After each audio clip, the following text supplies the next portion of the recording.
So I'd like us to get started. Link, right? Yes, absolutely. I'm gonna go ahead and just get us started while you find your seats.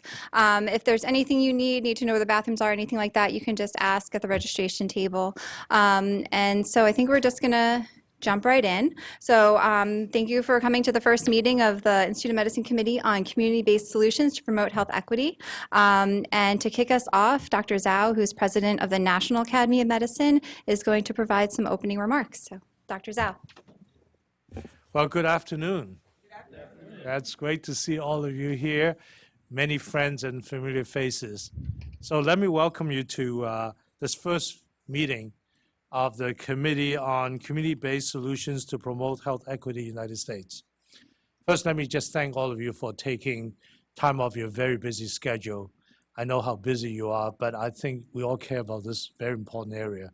So that's why you're here, and we really appreciate it. I want to particularly thank the Robert Wood Johnson Foundation, and of course, Jim Marks, who's here next to me, and Kim Elliott, and Dwayne Proctor. There's Dwayne. There he is, and Kim. And, really, I think, and of course, my good friend, Risa Levisamori, they, in many ways, really get us going, thinking about this, an area that we all care about, area that you care about, but in some way help us kind of provide the framework to go forward with a multi-year plan on this culture of health and health equity. So this is, in fact, the first activity launch under the launch of Culture of Health at the NAM/IOM. I think practically everybody asks the first question, what is the culture of health, right? And of course, we all have our description and explanation, but I think that most of us knows it's really intrinsic in what we do every day, a culture that enables us to move forward. I do have a slide that has Risa's quote, which is, a culture of health is where good health flourishes across geographic, demographic, and social sectors, where being healthy and staying healthy is an esteemed social value, and where everyone have access to affordable, quality health care. Now, that's where you come in, because equity very clearly is stated in the last few sentences.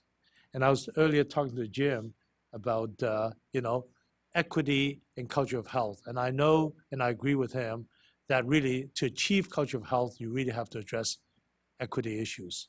And that's really why we're starting the program this way. Well, you know this, but, my specialists prepare a very nice slide to say equity is when everybody's opportunity to attain their full health potential, and no one's at disadvantage of achieving this. And of course, health inequity is the flip side of all those things, and remains to be really one of the biggest challenges, if not the most important challenge, I think, in the whole arena. When I think about where we are today, and, we just had this big meeting on human genome editing, and people talk about sequencing. Technology is just amazing, and yet when you look at the health status of our population and health equity, we have such a long way to go. So there's a real disconnect in the sense of equity between where we should be and where we are today. Now, I just want to spend a few moments kind of personally making some remarks, because health equity is very important to me. Many of you know me as a physician scientist and say, well, how does he get involved with this? But I would remind you that first, I was born post-war China and observed a lot of poverty and health inequity. And also, in my last 10 years at Duke as the CEO of a health system in Durham, where we have a community, truly a city, two cities within one, we see tremendous disparity. And so what became very clear to me through my own life's journey in global health to this is that the only way that we're going to truly be able to address the health issue is to get involved with social and other issues. So I'm proud to say that personally, I got very involved with many of those things, including I was telling Dwayne, earlier, a task force I started, which we now form an NGO that tries to deal with youth, marginalized youth who's dropped out of school, how to get them jobs, how to get them back into school. And I say all this simply because the point I want to make is that we really have to have a systems approach to this whole thing. You can't simply look at equity as one single dimension. It's a multi-dimension. It's everything that we do in every day in our society and addressing all those issues that's so important. So in that context, you know this well, and I'm not going to spend any more time talking about this because you're so familiar with it. Suffice to say that the charge that in U.S., I think we have just tremendous disparities. And of course, at the end, what we really have to do to achieve equity, as I said, is to look at all the social aspects from system level, look at access, of course, importance and quality as well. So I want to make sure that I have a chance, and maybe you already have, and perhaps the chair will also make sure that you know your statement of task. But I do want to emphasize the following. First, to review the health disparities status, state and US, and to look at condition root causes. Second is, very importantly, is to identify and use 6 examples of community-based solutions. And of course, also identify the major elements of effective solutions and recommend short or long-term strategy, and then eventually key research needs. And here I would say that as I think about my own experience, and again, I say you know so much more than I do, I think I would say 3 things.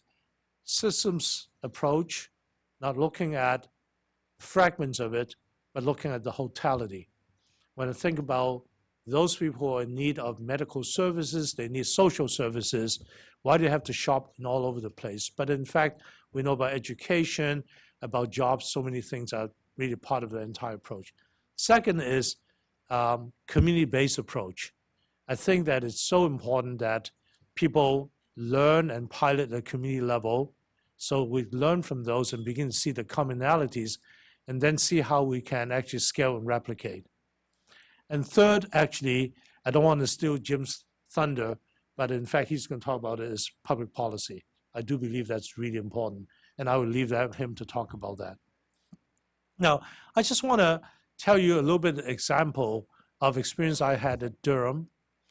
You know, as a system, we talk about how we can address this issue of equity.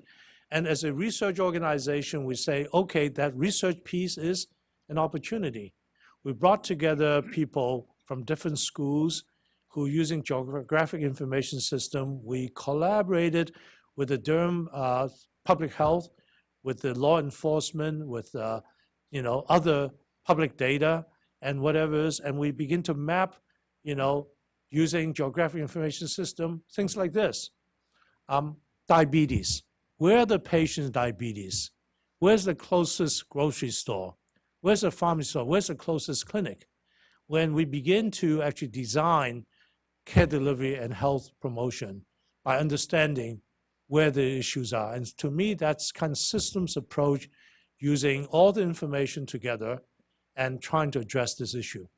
And I'm not trying to tell you what you should be thinking about, but I just wanted to tell you this is one such example. Now, at IOM, we have long history of health equity, and Rose and her team should be very proud because on their board of population and public health, and we're so glad she's taking lead on this, of course, is roundtables on health improvement, health equity, and series of publications. And as Jim and I and this team were talking about, imagine on this particular initiative, we have 5 years, starting with this. Well, we could spawn, as he suggested to me, the quality, like we have the quality series. We have like 12 reports, 15 years of about how to improve quality. This is our equity series that, in fact, lots of kind of spawning more reports and ideas of how to continue to address this issue. And here's some examples of many reports that Rose and others have done. Finally, I just want to say one last word. of how important this is to IOM and NAM. In one of the initiatives that I'm working with Mark McClellan, it's called Vital Direction Health and Healthcare. We are working on a series of activities that's preparing to inform the next U.S. administration about what is missing in our current plan. We're not weighing in politically. We're just simply saying based on our experience, and we have a lot of very knowledgeable people on our steering committee, and we're trying to reach out to many of you to say, what is the information? How do we move this forward together? We have Bill Frist and Mike Levitt on the committee, which says, target this information to the transition team. We've come up with 3 areas. There you go. The first one, better health and well-being. Let me read to you the topics underneath that. Systems integration for better health throughout life course, addressing health disparities and social determinants of health, preparing for better health and healthcare for the aging population, integrating mental health, substance abuse service throughout care, healthy community population health, and public engagement. What we hope to do is to engage people to join us in writing perspectives and ideas, and then coming together with a summit to take these 3 topics, data, science, technology, value-based care, and health inequities, together to form a synthetic document that we can actually provide the next U.S. administration transition team as they think about what they're going to do in healthcare.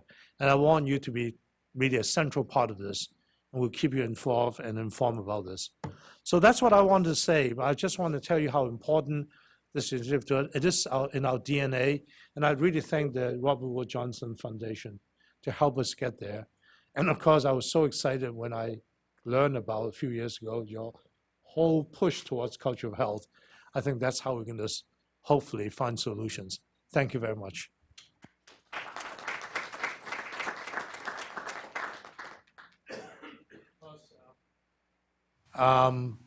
Amy?